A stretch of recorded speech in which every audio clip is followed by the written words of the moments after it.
नमस्कार, फ्रंटलाइन 24 में आप सबका स्वागत है। मैं अंकित कुमार सिंह। अभी हम मौजूद हैं मधुबनी जिला के संकट मोचन कॉलोनी में, जहां पे आपको बता दूं आज से कुछ दिन पहले जो है इंटरमीडिएट का जो है रिजल्ट निकला था। कुछ बच्चे टॉपर भी हुए थे, जिसमें आपको बता दूं, आप लोगों की जानकारी के लिए बता दूं, कुल 13 लाख बच्चे जो है इस बार इंटरमीडिएट का एग्जाम दिए थे, जिसमें 11 लाख के समथिंग जो है बच्चा पास भी हुआ था और 1-2 लाख जो बच्चे हैं वो फेल कर गए थे।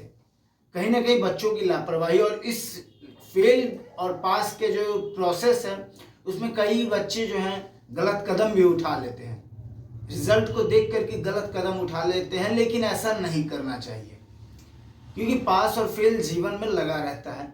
और अभी हमारे बगल में एक छात्रा देख रहे होंगे, जो कि आपको बता दूं मधुबनी जिला में जो है इनका घर है संकट मोचन कॉलोनी के पास, और इन्होंने 453 नंबर जो है इंटरमीडिएट में ला करके एक अपने परिवार का जो है नाम रोशन किया है।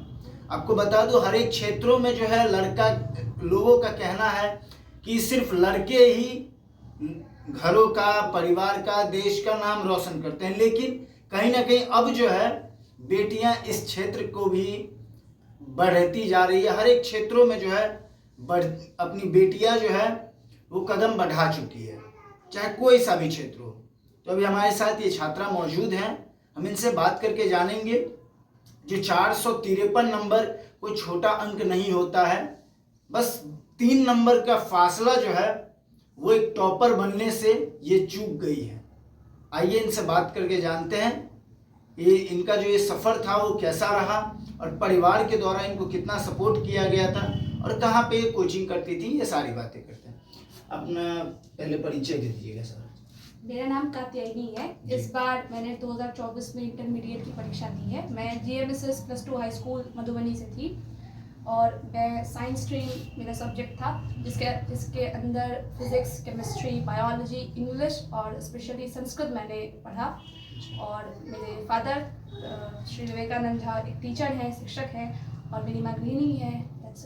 अच्छा, आपका जो ये सब्जेक्ट सब था, इसमें टोटल मतलब हर एक सब्जेक्ट में आपको मार्क्स कितना कितना आया था? जो सबसे ज़्यादा मार्क्स मैंने स्कोर किया है वो इंग्लिश में किया, और फिजिक्स में 90 है, इंग्लिश में 95 है, और बायोलॉजी में 93 है।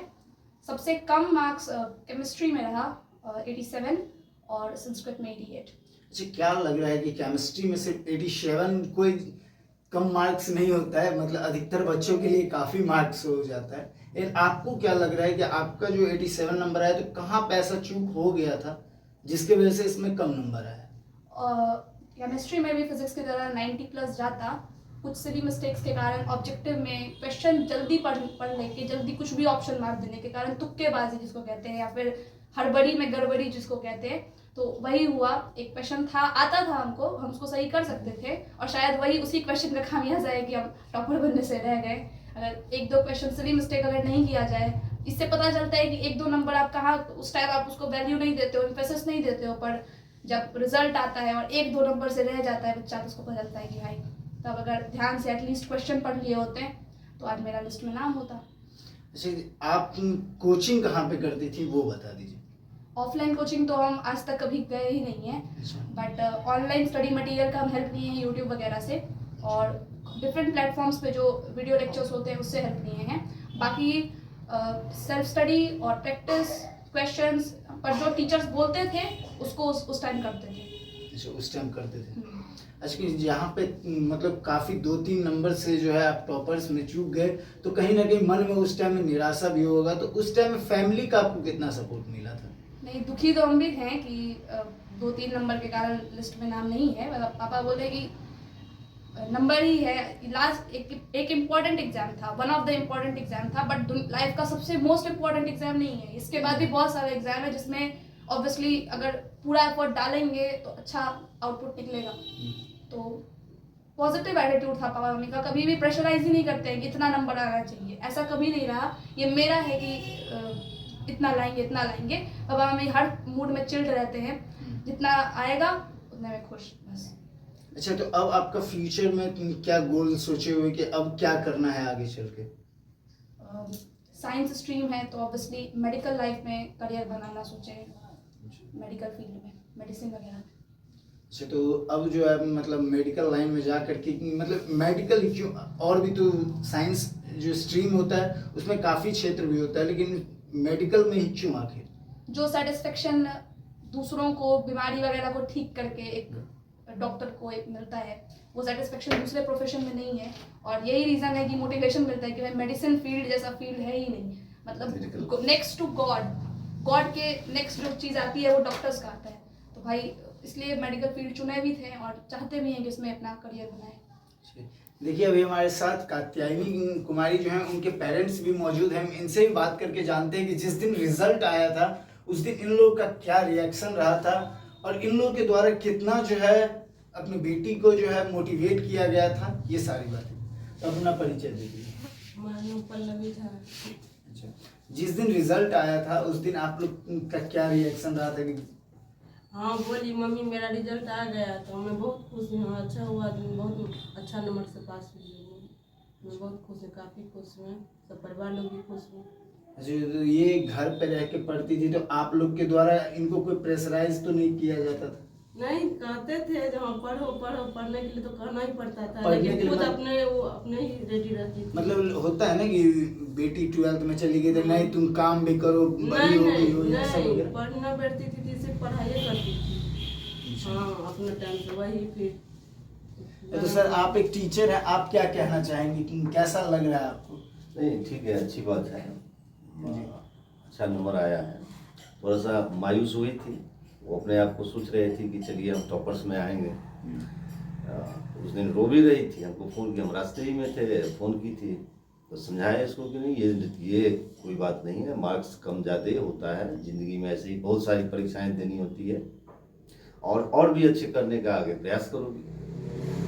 अच्छा, आप एक टीचर हैं, किस स्कूल में टीचर हैं आप या कॉलेज में? देखिए, हमारा स्कूल है क्योटी ब्लॉक में है, RSG गर्ल्स हाई स्कूल, उसमें हम टीचर हैं। अच्छा, तो आप एक टीचर हैं, मतलब घर पे रोज तो आते आना जाना लगा रहता था, तो घर पे आते थे तो क्या लगता था, इनका जो पढ़ाई का जो टाइमिंग था वो देख करके क्या लगता था आपको? देखिए इनका जो है सो शुरू से हम लोग खुद ही पढ़ाते आए हैं बच्चे को। 10th भी अच्छे नंबर से पास किए, 97% उसमें भी था, CBSE बोर्ड में। इसके बाद BSc बोर्ड में एडमिशन लिया है इस बार 12th में। पढ़ने का शुरू से इसका भी रहा है इंटरेस्ट, हम लोगों से जितना भी होता रह गया है इसको करते ही रहे। कभी हम लोगों का ऐसा सोच नहीं रहता है बेटी है बेटा है, ऐसा नहीं है, या किसी तरह का स्पेशल प्रेशर, ये सब चीज़ नहीं है। हम लोग बहुत खुले सोच के हैं, मौका मिले अगर तो बेटा हो चाहे बेटी हो, वरन हम कहेंगे कि बेटा से ज़्यादा ही अच्छा बेटियां कर सकती, अगर उसे पूरी मौका मिले, मौका दें, अगर उसको दबाव में नहीं रखें तो। देखिए, ऐसा परिवार जो है, मतलब ऐसे परिवार में रह करके जो सेल्फ स्टडी करना, वो कहीं ना कहीं एक बेहतर बात होती है और बच्चों के लिए भी ऐसा अच्छा मौका रहता है कि उनको परिवार के द्वारा जो है कोई प्रेशराइज नहीं किया जाता है कि तुम काम करो फिर पढ़ाई करो, हर एक चीज़ को मेंटेन करते हुए, ऐसा उनके नहीं था। लेकिन 453 नंबर जो है वो कहीं ना कहीं एक छोटी बात नहीं होती, काफ़ी बहुत बड़ी बात होती है। लेकिन हाँ, मायूसी तो लगा था कि मात्र 3 नंबर के लिए जो है वो टॉपर लिस्ट में नाम इनका नहीं आ पाया, लेकिन आगे चल के ये और भी बेहतर करे, ये हम लोग का भी दुआ रहेगा। तो ऐसे, और मैं खास करके ये बार बार बता दूं कि नंबर्स कोई मायने नहीं रखता है, आप लोग और बेहतर कर सकते हैं। लेकिन जितने भी स्टूडेंट हैं, अब शायद 31 तारीख को जो है 10th का भी रिजल्ट आ रहा है, तो काफ़ी बच्चे जो है रिजल्ट पे जो है गलत कदम उठा लेते हैं, ऐसा नहीं करिएगा। इनको देख करके एक मोटिवेट आप लोग भी हो सकते हैं कि अगर ये 453 नंबर ला करके इतनी खुश हैं तो हम लोग भी क्यों नहीं रह सकते हैं। तो ऐसे ही और नए अपडेट के लिए आप देखते रहे फ्रंटलाइन 24। धन्यवाद।